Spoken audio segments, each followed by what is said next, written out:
भारतातल्या ठराविक स्पॉट मधला एक स्पॉट आहे तो. काय म्हणता? असा स्पॉट आहे तो. तर पण तो तुम्हाला माहितच मी नाही ना घेऊन लोकांना. जाणार आहोत तिथे आता याच्यानंतर.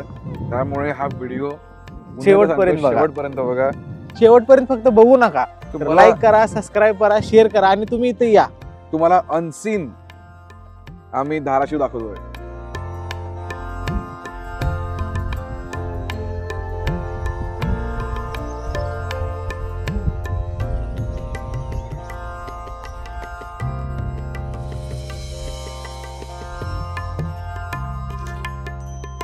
ही पार्श्वनाथाची मूर्ती आहे. अच्छा.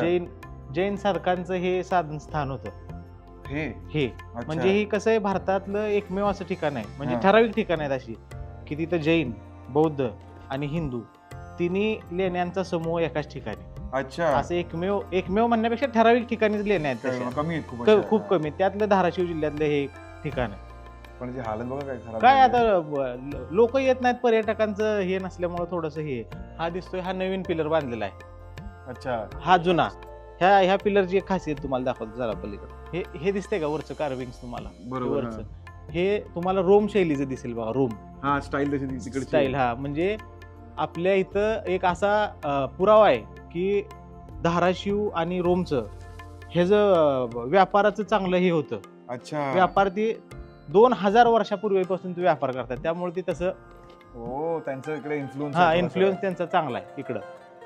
पूर्वीच्या काळी इथे लोक बसून साधना करत असणार. आणि आताच्या काळी बघा लोकांनी किती दारूच्या कचरा बाटल्या पडल्या, पडला. प्लास्टिकचा कचरा पडलाय, आतपर्यंत कचरा आहे. सुरेख आणि रेखीव जागा आहे. काम केलं ह्या त्या काळातल्या लोकांनी आणि आताच्या काळातली लोक आपल्यासारखे आपण सुद्धा त्यात प्रॉब्लेम काय ना, आपल्याकडे भूतकाळातनं काय घेतात तर हेट्रेड घेतात. पण हो. भूतकाळातनं त्यात शिकवण घेतलं की काय होतं इथे, त्याचं काय जपलं पाहिजे ते कधी मिळणार कधीच नाही. नाही, कधीच नाही.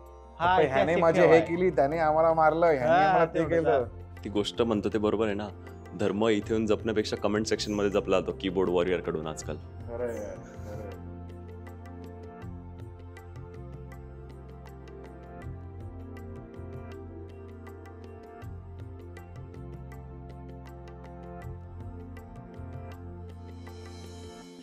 ही जी जागा आहे, ही जागा, त्या कोपऱ्यातली जागा, ह्या 4 कोपऱ्यात साधक त्यावेळेस आराम करत असायचे. अच्छा. बेडरूम्स त्यांच्या थोडक्यात.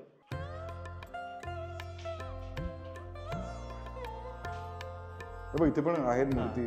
आणि बघ याचे क्रिस्टल चमकतात पण. हे बघ दगड चमकतोय. पण ते वाळू काश्म खडक असल्यामुळे त्यात त्यांना ते कोरता आलं नाही. मग कोरत ते ठिसूळ झालं. ठिसूळच दगड असताना ते कोरलं, त्यांच्या लक्षात आलं नाही. परत त्यांनी ती काढून टाकली. तिकडं पण एक मूर्ती दिसते बघा आपल्याला त्या बाजूला. हा, नागशेष दिसते बघा मागं. नागाचं किती म्हणजे चांगल्या वास्तूला लोक अशा ठिकाणी येऊन किती खराब करू शकतात. घाणेरडं जरी असलं तरी काय कपलची नावं टाकून ग्राफिटी करूच नका या गोष्टींवरती. इतका आपला चांगला वारसा आहे, ठेवाय चांगला, त्याला ठेवायला पाहिजे सगळ्यांनी चांगला. म्हणजे कोण विचार करा, बाहेरच्या देशातनं कोण आलं इथे फिरायला, तो काय बघणार आहे? ही नावं शिवम लव्ज आरती.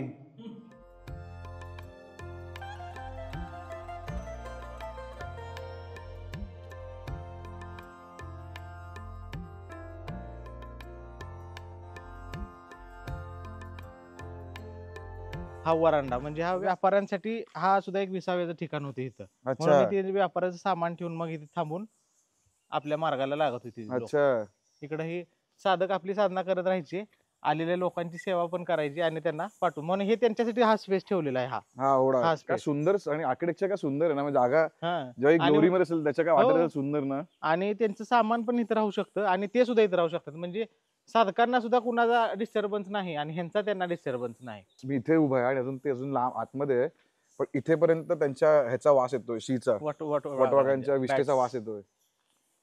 आणि ते खूप हानिकारक असतो हा एअर. पण ही असं धाडस केलेलं आहे. आम्ही इथून खाली जातो, आम्हाला लिटरली ह्याच्या पुढे जाऊ शकत नाही कारण एवढा जास्त वास येतोय ना.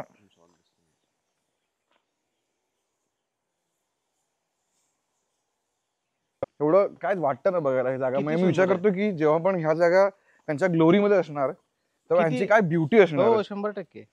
आत्ताच इतकं सुंदर दिसतंय हे बघा ना. एवढ्या वर्षानंतर, 1000-2000 वर्षानंतर. हो. तर त्यावेळेस किती सुंदर, म्हणजे खंडर होऊन पण सुंदर वाटतंय.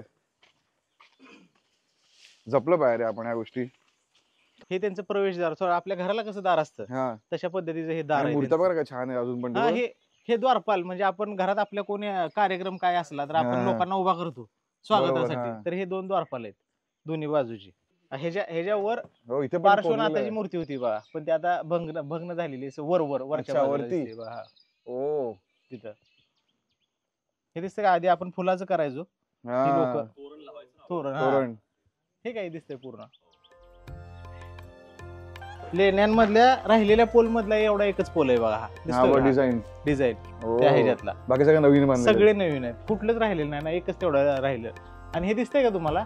हे कापडाचं दिसत नाही, ते मोती असतात का? हा मोती. मोती. मोत्याचं केलेलं दिसतंय.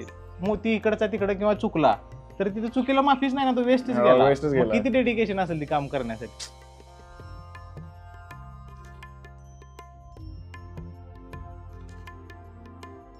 हा किती जुना आहे साधारण? हे इसवी सन 2 ते इसवी सन 6 कालावधीत बांधलेलं आहे वाकाटकांच्या ह्याच्यात. लाईट सोडा. पार्श्वनाथाची मूर्ती आहे बघा. आणि लाईफ साईज मूर्ती रे, एकदम परफेक्ट. चेहरा मोठा पण आहे एवढा.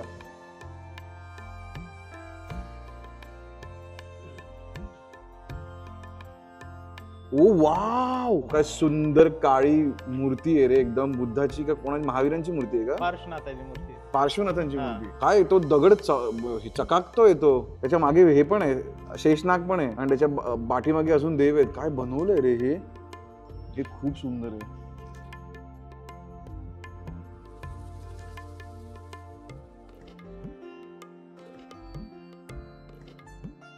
हा पूर्ण तयार झालेला खडक आहे बघा. हा हा भरलाय पूर्ण भरलाय. ह्याच्यातच नक्षी काम होऊ शकतं ना. आणि हा वाळू काश्म आहे. ह्याच्यात तुम्ही जितकं ठोके माराल तितकं ते दगड पडणार, फुटणार, जाणार, हा. पुढे जाणार. ह्याच्यावर तुम्ही 4-5दा ठोके मारा, हा काय होणार नाही. ते 1-2 ठोक्यात ओ तुकडा पडेल त्याचा. त्यामुळे ती काय लेण्यात ती अपूर्ण जी राहिलेल्या आहेत मूर्त्या, हा त्याच्यामुळे राहिलेल्या आहेत. अच्छा. हे दिसतंय आपल्याला शिव मंदिर आहे. हा मी तुम्हाला मगाशी सांगितलं तसं 3 धर्माचे इथं पंथांचे लेण्या आहेत ह्या हा सगळ्या. ही शिव मंदिर आहे. वाकाटक राज्य जे होतं हा. त्या वाकाटक राजाने हे बांधलेलं आहे. अच्छा. त्यांच्या काळात म्हणजे इसवी सन 2 ते इसवी सन 6 पर्यंत त्यांचं राज्य होतं. बापरे, एवढ्या वर्ष. त्यांचा त्यामुळे हा प्रभाव आहे. ते शिव उपासक होते खूप मोठ्या अच्छा ह्याच्यात. अच्छा. मग आपण जसं मंदिरात गेलो होतो हा धारासूर देवीच्या हा, मंदिरात, हा. मग ते नाव त्यामुळं असं पडलं असं अभ्यासकांचं मत आहे की धारासूर देवीचं नाव हा. आणि हे शिवाजी उपासक म्हणून धाराशिव. अच्छा, असं धारा आणि शिव असं ते. ओ. आणि शिवाचं काही असं दंतकथात आहे धाराशिवच्या की काही काळ शिवाचं वास्तव्य इथं, महादेवाचं वास्तव्य इथं होतं. ह्या म्हणजे धाराशिवच्या परिसरात. त्यामुळे मग ते धाराशिव असं नाव अच्छा. त्या काळात पडले. आणि हा तर किल्ला वाटतोय, हो. लिटरली किल्ला स्ट्रक्चर आहे. म्हणजे कुठला ऐतिहासिक जर पिक्चर करायचा असेल तर हे लोकेशन एवढं परफेक्ट आहे त्या शूट साठी की तुम्हाला बाकी काही सेट लावायची गरज नाहीये. फक्त साफसफाई करून इथे शॉर्ट्स फक्त लावायचे. आणि ते एवढं पावित्र राखणं सुद्धा गरजेचं. शूट करून तुम्ही आहे असं नाहीतर असं होतं, नाहीतर असं हा. होतं बघा. मॉडर्न शिलालेख हा. आहे, लोकांनी दिलेले आहे. अमोल आणि पौर्णिमाचं. खूपच ग्रेट लोक आहेत ते.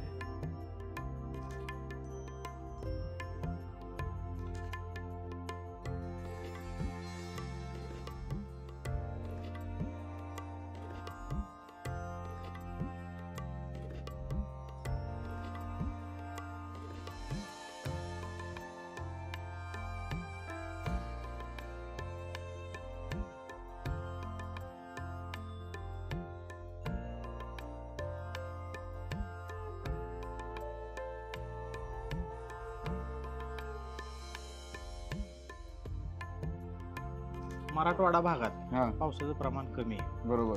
त्या काळातल्या लोकांना वॉटर मॅनेजमेंट सुद्धा किती महत्व होतं बघा.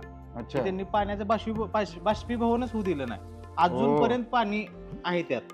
म्हणजे त्या काळातले इंजिनियर्स किती हुशार असतील. वॉटर मॅनेजमेंट बाष्पीभवनच होऊ दिलं नाही ना पाण्याचं हो. त्यांनी काय. आणि व्हेंटिलेशन पण दिलंय. हो, पूर्ण फ्रेश पाणी. इथे मूर्त्या पण आहेत.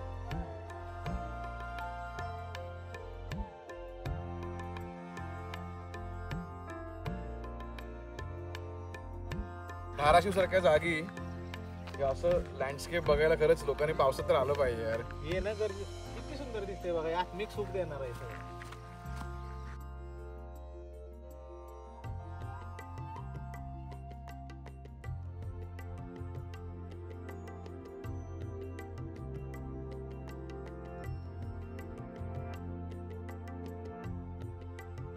काय सुंदर आहे ना हे सगळं. किती छान दिसतंय बघा तुम्ही. म्हणजे जेवढं बघावं तेवढी अशी नजर लांबच्या लांब जाते एकदम. किती नैसर्गिक धनसंपत्ती आपल्या महाराष्ट्राला लाभलेली आहे बघा तुम्ही. बघा फक्त ना. म्हणजे लोकांनी येऊन एक्सप्लोर करणं गरजेचं आहे हे. हा ठीक आहे, इथपर्यंत यायला एक्सेसिबिलिटी नाही, पण आता आपण आपल्यासारखी लोक सुद्धा इथे पोहोचू शकतात म्हणल्यावर सगळ्यांनी येऊन हे बघायला पाहिजे, खरंय खरंय. बघितलं पाहिजे.